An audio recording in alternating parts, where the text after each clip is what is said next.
Now this is now the difference between a single girl and the married one. This is now the married one. If you want to see the difference Here, between them, the chief is demonstrating the difference between a decoration married in woman her head. on the left like this one. and a single Now, woman married on one the has right. ring in her hair, like this one. So if you want to see the difference between a married one and a single girl in samburu, you see the neck, the ring in her hair, and the decorations in a single girl. And also you see a single girl has more decoration than the married one. So the married one is not allowed to wear all decoration. They will catch by the elders. That cracked stuff on the wall behind them is cow manure. They use that to put on all their buildings. These are great insulators. Went inside some of these huts and they were very, very cool.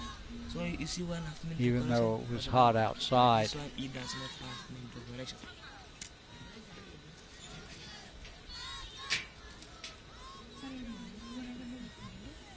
So now we can go to see the inside of samburu house, how they live inside, and how they cook, and how they continue their life inside the house. One will lift the fire. This is their village blacksmith. And also the bow. They make One will make the next all day. kinds of These knives ones, and also different the blacksmith bracelets and assistant. stuff to sell to us The tourists talent is for their to give to income. his children. But if he is not here, It was extremely hot children by will that take this fire. opportunity to do this so Unbelievable what they do. that This is where the chief puts the soft soap on to get you to buy some of the stuff that they have for sale. Person owner we call the blacksmith is the one who allowed to do this work. So now he's making a spear. As you see more spears here, as you see more bones. Making total language. In Samburu language. This is a wagering game that they use, and usually they bet cows, which are their most important and valuable possessions. The one who is win, he will give one cow. So if you win 6 times, you will get 6 cows. If you are not win, then you'll get 0. You lost. I don't know whether this was just to impress me, but I could not understand how they were playing a game. It made no sense. Here they're getting ready to demonstrate their ability to make a fire with 2 sticks. One is a hard wood and then the other is a soft wood. And I was amazed at how quickly they had a fire going. From start to finish it was no more than 3 or 4 minutes. Here they put a little bit of cow dung in the hole. This helps to generate heat and gives them something to start. They will use the coal that they make and put it in that pile of cow dung and it will start up. Very, very efficient. They showed me a new wrinkle on how to do this by putting a little bit of dirt in there to generate more heat.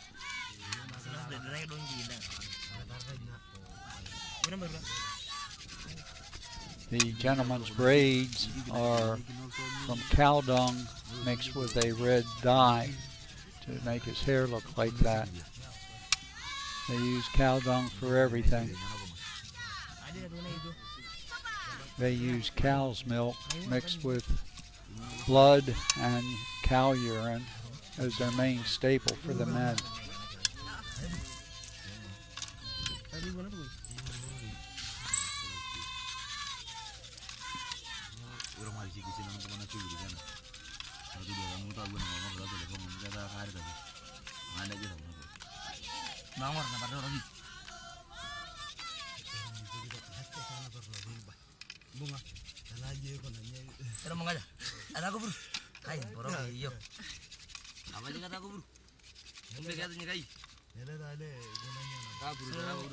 Where is the smoke? There's fire. Yeah, it's coming now. Yeah.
So if you are not believing, if you are not believing.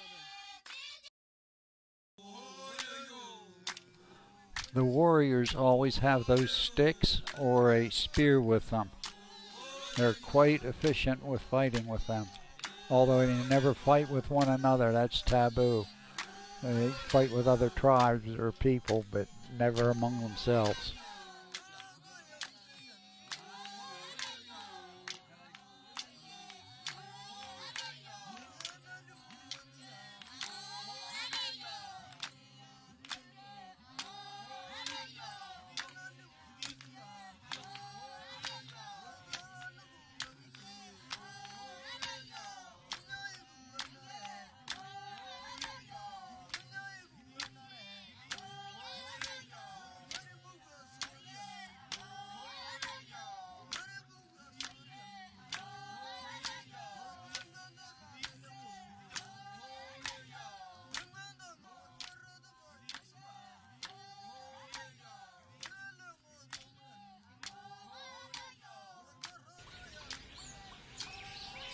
We also had to watch out for these guys around the camp here.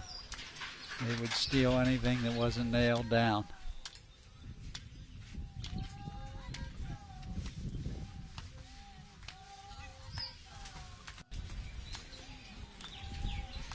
The smaller birds are sparrows, which were imported from Britain. Here we have a herd of male impalas. There's a bachelor group, they call these.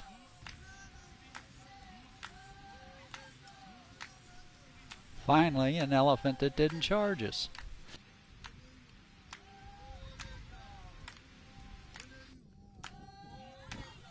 This was an energetic duo. Usually when I saw the lions, they were busy sleeping.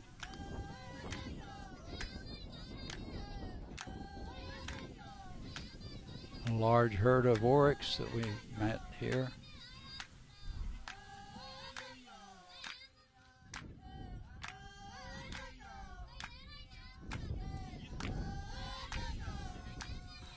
There weren't many predators that would fool with these guys with those horns. This is a Humboldt's heron.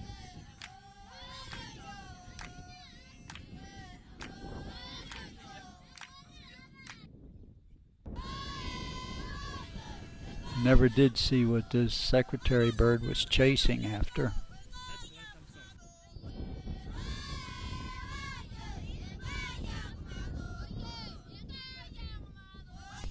These are painted storks.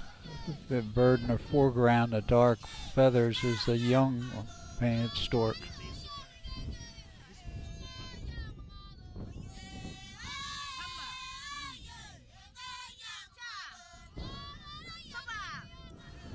I was surprised to see these camels this far south. There are no wild camels left in Africa. They're all domesticated. And then I saw a young boy that was herding these animals. The pointed shape you see in the background is Mount Kenya. It was very difficult to see. They say there are very few days when it's in the clear. Here's Mr. Porkchops, the warthog. This is Sweetwater's, and there Jane Goodall has a project where she brings abused chimpanzees to release them into semblance of their normal life.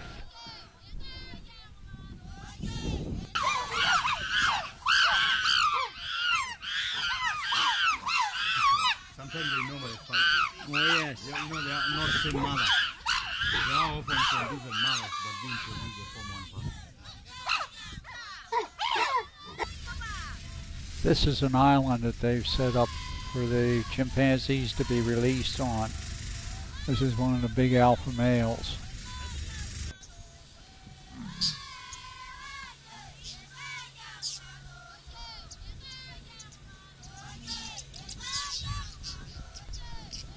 Evidently this bull buffalo didn't like the way I was looking at him, and he's looking dead at me.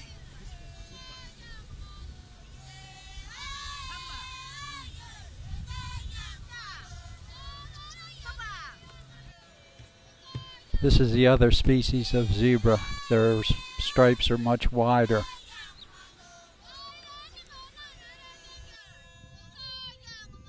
Here is a long-crested eagle.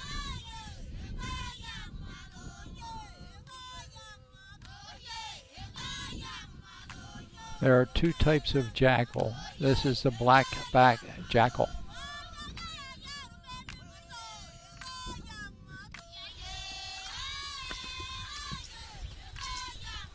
Here the baboon troop is taking their midday break for grooming and siestas. The painted stork and the gray heron doing their fishing for a meal today.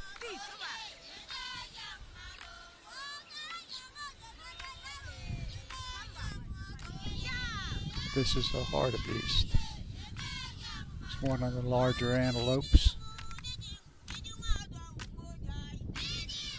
This was the only poisonous snake we saw in Africa. It's a puff adder. It's about 4 foot long, and it's one of the most dangerous snakes in Africa. Sorry, he didn't mean to holler.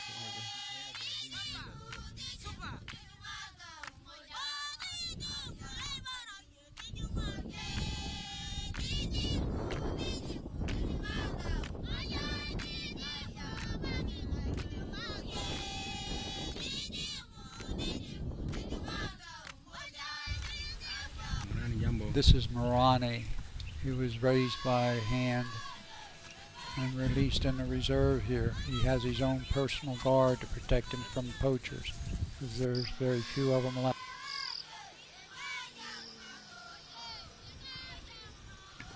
This is the saddleback stork.